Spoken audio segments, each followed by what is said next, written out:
오늘날 많은 사람들이 예수 믿으면서 크게 관심을 가지고 있는 한 가지가 있다고 한다면, 평생 예배당 하나를 지었으면, 그런 마음도 있는 사람도 있고 또 그렇게 참여하는 사람도 있습니다. 그 일에 대해서 오늘 이 본문에 솔로몬이 예배당을 성전 건축하고 어떻게 했는가 하는 것을 우리에게 전해주는 귀한 말씀이 있습니다. 그 말씀에 함께 귀를 기울여 봤으면 합니다. 솔로몬이 우리가 전장에서 봤던 것처럼 이스라엘 백성이 애굽에서 나온 지 400년이 넘고, 그 다음에 이제 그 아버지가 하나님 앞에 성전 얘기를 했을 때 그 아버지에게 허락하지 않고 그 아들 된 솔로몬에게 성전을 짓게 했던 말씀을 우리가 받아들여서 그가 성전을 7년의 기간을 두고 건축을 했다 하는 그런 말씀을 우리가 성경에서 봅니다. 성전을 건축하고 하나님과 이스라엘 백성들의 끊을 수 없는 언약궤, 법궤라고 하는 것을 이제는 그 지성소 안에 모셔드리고, 그 다음에 이제는 이 성전을 하나님 앞에 바치는 일을 하는데, 그 바치는 그 행사하는 것을 봉헌사라고 그렇게 말합니다. 솔로몬이 성전 건축하고 그가 봉헌사를 드렸던 것과 오늘 예배당을 건축하고 하나님 앞에 바친다고 하는 봉헌사를 다시 한번 생각할 수 있는 귀한 시간이 될 수 있을 것입니다. 이 제사장이 이제는 성소에서 나올 때에 오늘 이 본문에 보면 10절, 11절에 보면 이런 말씀이 있어요. 구름이 여호와의 전에 가득함에, 구름이 여호와의 전에 가득함에 제사장이 그 구름으로 말미암아 능히 섬기지 못하였다 하는 말씀이 있어요. 이는이란 말은 설명을 이어가는 말씀인데 이렇게 이어갑니다. 여호와의 영광이 여호와의 전에 가득함이었더라. 다시 말하면 이 말씀 속에는 구름으로 하나님의 임재를 나타내는 그런 현상을 보았음으로 인해서 이 제사장이 그 성소에 들어가서 두려움을 느껴서 서서 능히 섬기지를 못했다. 이런 말씀이 여기에 기록이 됐거든요. 다시 말씀드리면 중요한 거예요. 아무리 귀한 성전을 지었다 할지라도 그 당시에 법궤가 없으면, 법궤가 지성소에 들어가지 아니하면 성전의 가치가 없어요.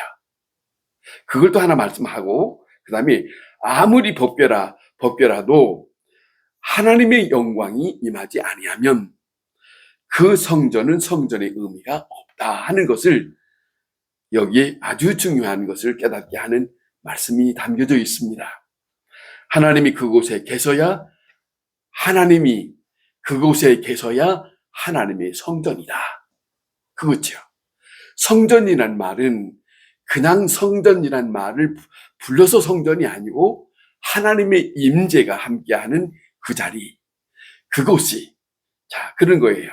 하나님의 임재가 확실한 증거, 이것을 솔로몬이 성전을 짓고 제사장 더불어 그 다음에 이 솔로몬이 하나님의 임재를 확신하게 되고, 그 다음에 이제는 이 점을 받아들여서 이제는 하나님께서 하나님 앞에 감격함으로 이 솔로몬이 하나님 앞에 이 성전을 봉헌하는 그 귀한 자리를 마련하게 되었다.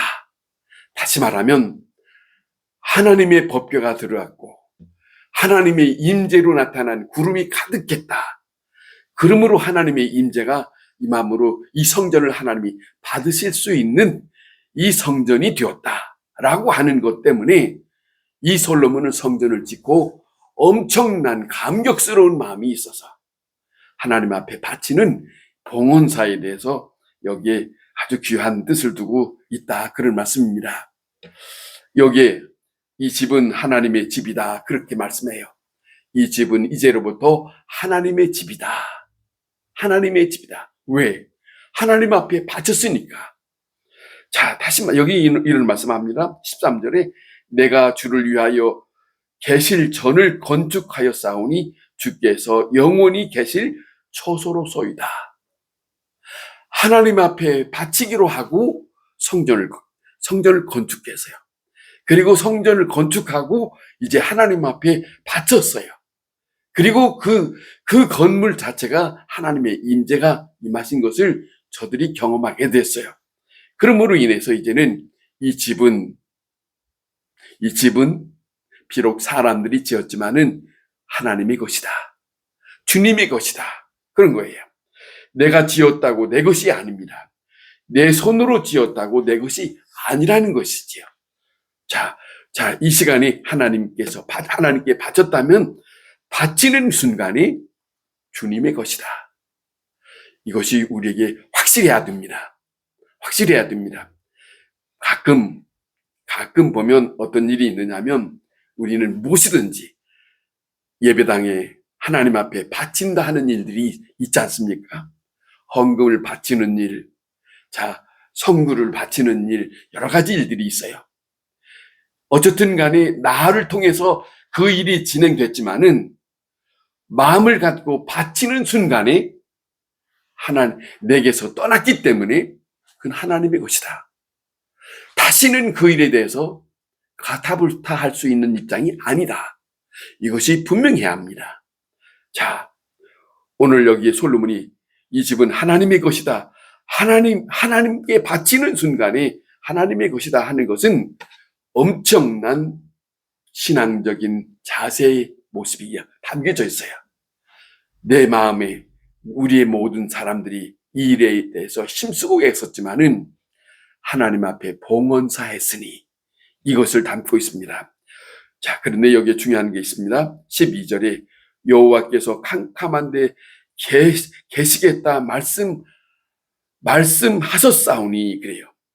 말씀하셨사오니 깜깜한데 계시겠다 말씀하셨사오니라고 한 말이 기록이 되어 있는데, 그러나 이제는 나는 이제는 화려한 성전을 지어서 바쳤어요. 솔로몬이. 하나님이 이런 시간에 하나님이 우리의 세계에 오신 거예요. 어두운 세계에 오셨고 죄악 가운데 이 세계에 오셨고, 그렇게 하시고 하나님이 이제는 하나님이 함께하는 그러한 자리가 되었다. 임마누엘이라고 말씀하지 않습니까? 하나님께서 우리와 함께 계시는 일들이 벌어졌다. 이거예요. 그동안에 이 법궤는 천막 속에서 수백 년 동안 옮겨 다니면서 그렇게 있었지만은 이제는 주님이 계시는 곳에 머물게 됐습니다. 주님의 이름으로 함께하는 집에 이제는 머물게 되었고 하나님 앞에 바치는 정상적인 일이 되었다 하는 아주 의미 있는 그런 일이 이곳에서 일어나게 되었다 하는 말씀입니다. 자, 다윗이 성전을 짓겠다고 할 때에 하나님이 허락하셨습니다. 사무엘서 7장의 말입니다. 사무엘하 7장에 그 마음은 하나님이 받으시고 그에게 하나님께서 허락하지 아니한 일들이 있잖아요. 너는 피를 많이 흘렸다 하는 그런 말씀도 들으시고, 그 다음에 이제는 내가 짓지 말고 내 아들에게 짓도록 하라고 역대상 22장의 8절과 또 28장 3절에 그렇게 전해주고 있어요. 다시 말하면 다윗에게서 하나님 말씀하시기 너는 준비하고 그 다음에 내 아들을 거쳐서 그 아들에게 짓도록 하자. 그러니까 2대에 거쳐서 일을 한 것이다 그런 말이죠. 많은 사람들은 이것을 서둘러서 하지만 지난번에도 말씀드렸지만은 하나님은 절대로 서두른 일은 없다. 중요한 것은 사람은 서두르지만은 하나님은 서두르지 않아요. 그 어떤 것도 그걸 우리는 깊이 생각해야 합니다. 어떤 일이 됐든지 간에 많은 사람들이 사람들의 생각처럼 빨리 진행하려고 해요. 빨리 서두르려고 해요. 그런데 하나님은 그렇지 않아요.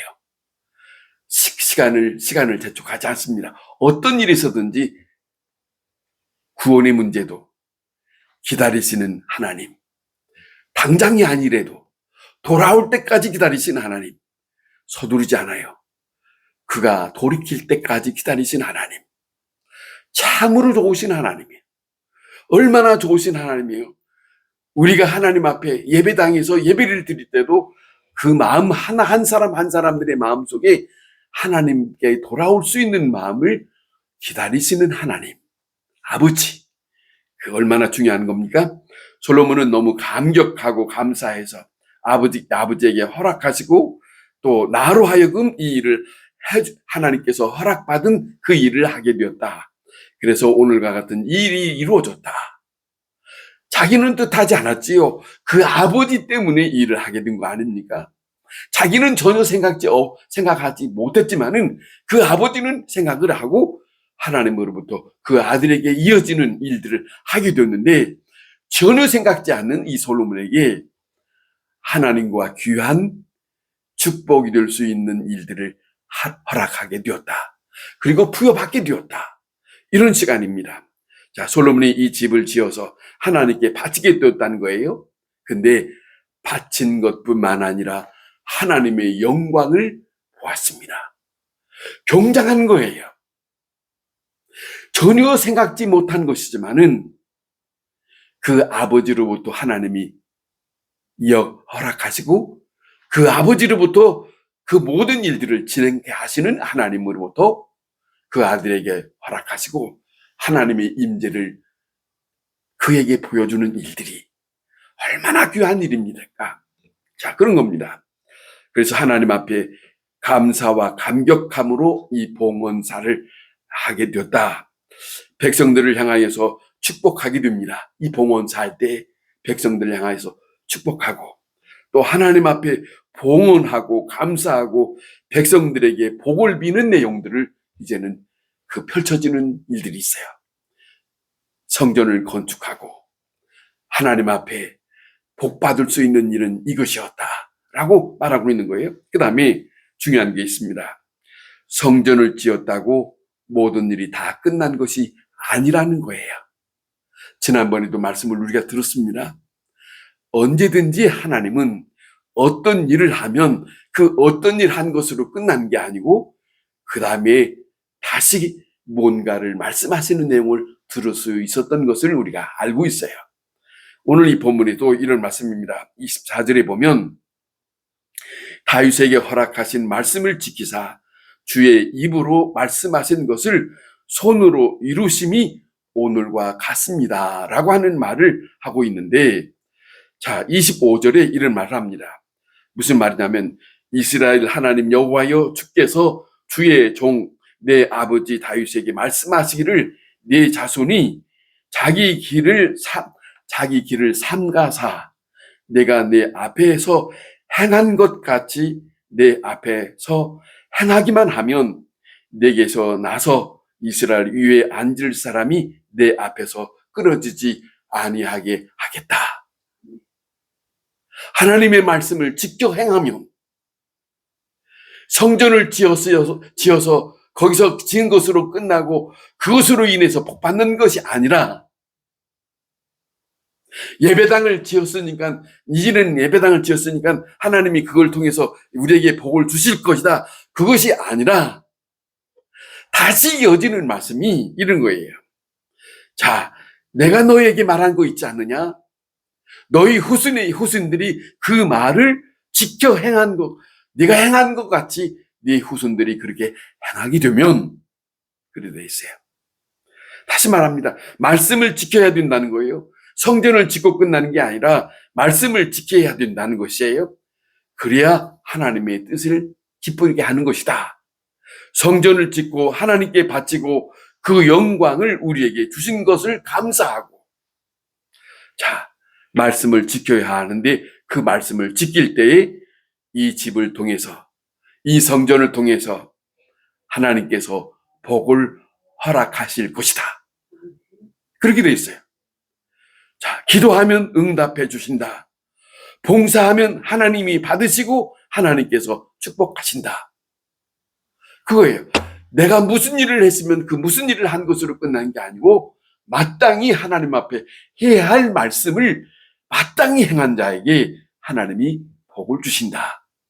성경은 이렇게 구약성경에서부터 신약성경에까지 말씀을 주시고 그 다음에 그 말씀을 받아서 말씀을 지켜 행하는 자 이렇게 돼 있어요. 이걸 놓치는 경우들이 많습니다. 자, 잊지 말아야 됩니다. 다윗에게만 있는 게 아니에요. 다윗과 같은 믿음을 가지고 다윗과 같은 충성을 다하면 다윗에게 주셨던 복을 주신 것처럼 그 아들에게도 복을 허락하실 것이다. 이렇게 말씀하세요. 자, 이런 말씀합니다. 너는 내 집을 지어라. 내가 내게 바쳐라. 그리고 나는 내 나라와 내 백성과 내 왕위를 내 집을 영원히 견고케 하리라. 이렇게 말씀하세요. 바치라. 그리고 내가 너희에게 말했던 말을 지켜 행하면 너희의 가정, 너희의 집에 후손들에게 그 왕위를 이어갈 수 있도록 허락하시겠다. 이렇게 말씀을 하시고 있다 하는 것을 놓치지 말아야 된다. 우리는 이 말씀 속에 하나님을 함께 만나고 함께 할 수 있는 할 수 있는 귀한 말씀이 담겨져 있어요. 내가 성전을 지은 것에 대해서 헌신을 다한 것으로 끝난 게 아닙니다. 다시 한번 귀를 기울이고 하나님이 바라시는 무슨 말씀이 또 있는지 그 말씀을 귀를 기울이고 마땅히 내가 해야 할 바를 하나님이 기뻐할 수 있도록 행하면 복을 주신다 하는 말씀까지 우리는 받아들이고 살아갈 때 하나님께서 축복하는 것을 경험하게 될 것입니다. 기도하겠습니다.